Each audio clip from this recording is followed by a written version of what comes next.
Hello everybody, this is the second part of the randomized D&D character thing.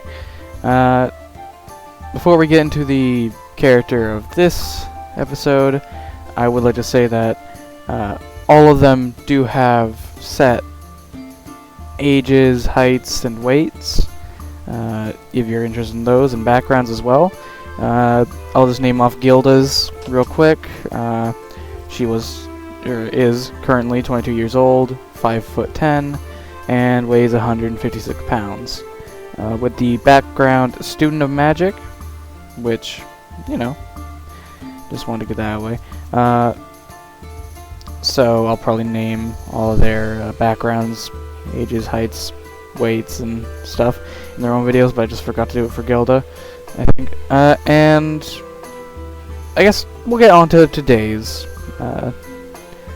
character, Mirow Ashton, the male human cleric that is neutral evil. He is specifically an Arcana cleric, which, you know, fun.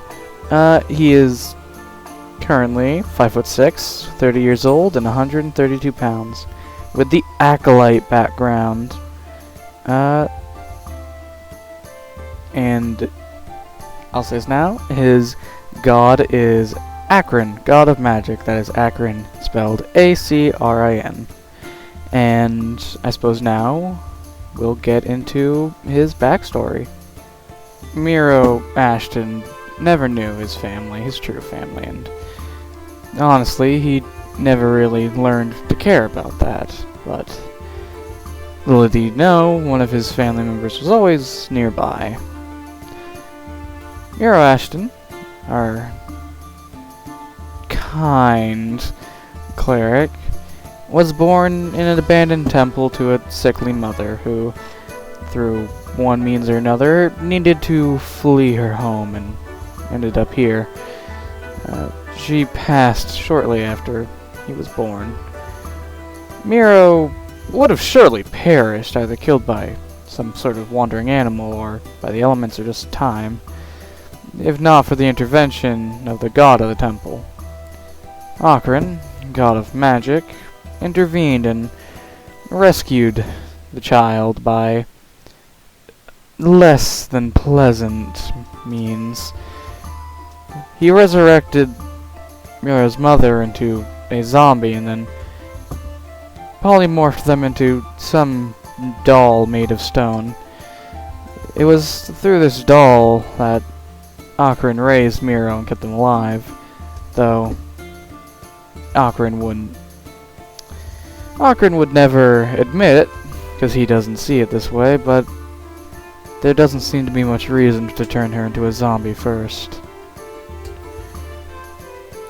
All throughout Mirow's youth, he was confined to the temple and taught the teachings of magic. The metaphorical shackles that were placed on Mirow didn't affect him, because for the longest time he didn't really know if this was normal or if it was different. He obediently listened to the doll possessed by Curran, not knowing it was the god he worshipped piloting what used to be his mother, only occasionally wondering what was out in the world. It wasn't until he was actually 15 that this curiosity and wonder drove his hand, metaphorically, when really it was his feet that it drove. He began sneaking out of the temple in order to see the nearby town of Jasto, a small fishing town. Curran was more than aware of these outings, since there's little you can do to hide from a god so nearby, but Curran had had experience with disciples before, and thought it was better to let Mirow believe he was rebelling than risk an actual rebellion. It was on one of these trips to Jasto that Mirow met a girl by the name of Vivian Pellin. Mirow was infatuated with the young girl, and she was likewise intrigued by the peculiar temple-dwelling well, her parents called him a ruffian. It was not long before the two teenagers started a relationship, and it continued for years. Specifically, it continued for 6 years until Mirow was finally at the age of 21 when he decided that he was no longer to be restrained to this temple. He told the doll that he was going to marry Vivian and live in Josto, even if they didn't agree. Curran, not very surprised by his young disciple's wishes to leave, let him go on with his plans as long as Mirow agreed to visit the temple 3 times a week and continue his teachings. While Mirow wasn't happy he needed to return so often, he was elated to hear that the person that had raised him was okay with him marrying and wouldn't stop him. Life was very good for Mirow for the next 3 years. After all, he had a wife and a stable job as a fisherman, mostly working with Vivian's father, though it took Mirow quite a while to learn how to do it properly. His 1-year-old son at this point, by the name of Mirow, which Mirow thought up, and Vivian laughed quite a bit but said that it was wonderful, which is a memory Mirow probably won't forget anytime soon. Mirow had been dutifully following his promise to visit the temple at least 3 times a week, though on the week of Virow's birth he needed to break his promise at once. Curran, meanwhile, was pleased that his current disciple was still obedient and alive.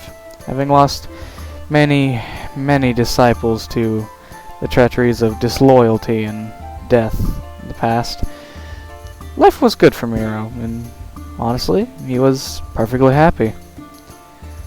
That was until the Emerald League arrived in Josto. The Emerald League was a large, infamous group of mercenaries, adventurers, and soldiers that had all turned to bandithood, either out of necessity, fun, or some other reasoning.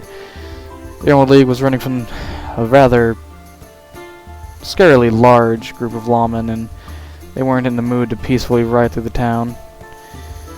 They raided Josto over the course of the day, and it was violent, bloody, and left little to no survivors. Even the livestock weren't safe. Mirow, during this raid, had been on a fishing trip, and he returned to find the town burnt and smoking. He ran to his home and was relieved to find that, on the bright side, Vivian and Mirow weren't dead. He was unfortunately crushed to the core to find that they were comatose and wouldn't be waking up for a very, very long time.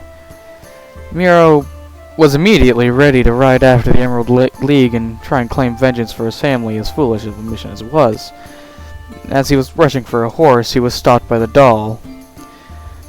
Curran was not going to let Mirow throw his life away and leave him with no living disciples left on this continent, or any important ones.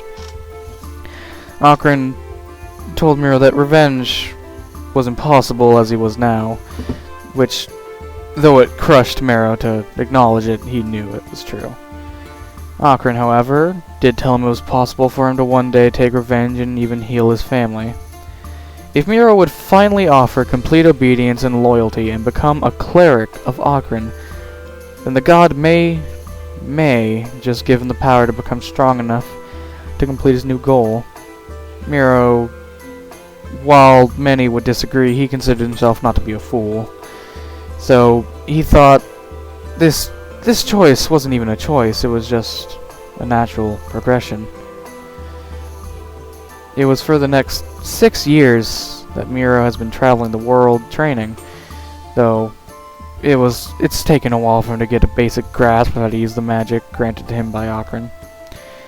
His family over the years has been watched over by the doll in the temple, which the temple no longer quite abandoned as it was, it long fixed up by Mirow in his youth and by Curran's doll.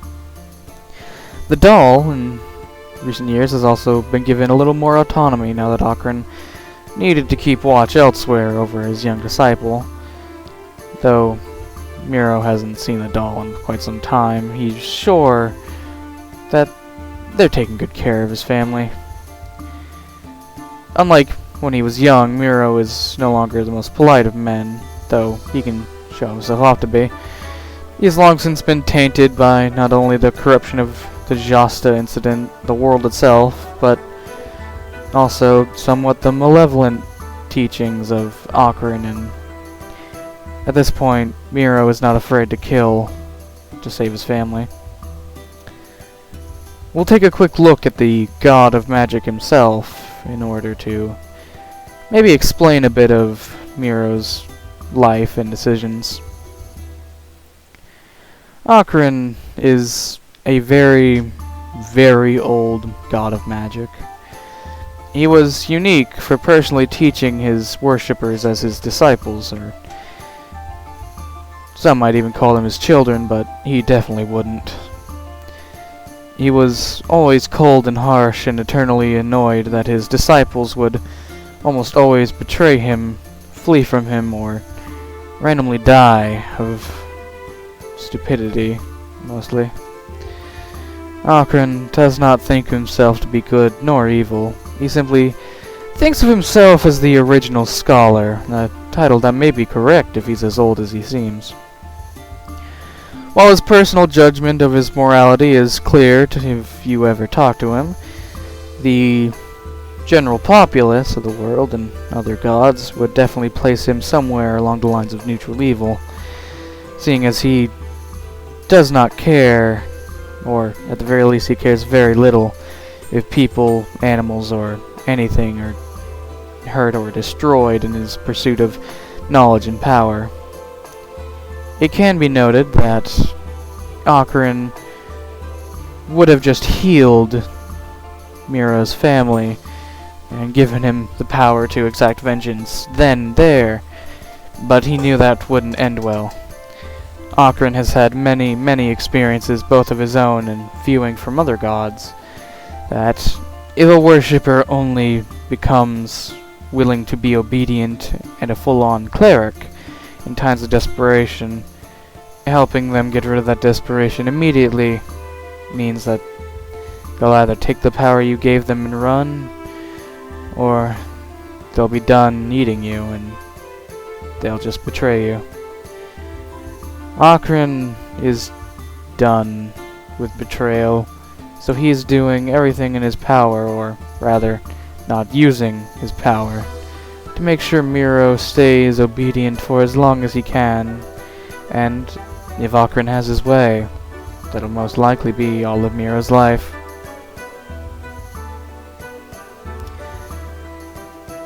That is the story of Mirow Ashton, a much sadder one, but a much more interesting one in my opinion. Well, not that Guild is not interesting, I do love her. One thing that I forgot to note that probably isn't obvious based on the image or story is that Mirow is actually wearing the symbol of Curran on his chest. It glows slightly, which I enjoy the symbol. It might have been made quickly, but I enjoy it. And I also will note that should I have these all recorded and uploaded when I'd like to, they'll all be uploaded in the same week, and most likely recorded before the first one even goes up. But that's a whole other issue. If you want to leave comments or suggestions in them, I'll still look at them fervently. But this has been episode 2. I look forward to the next one, and have a nice day, everyone.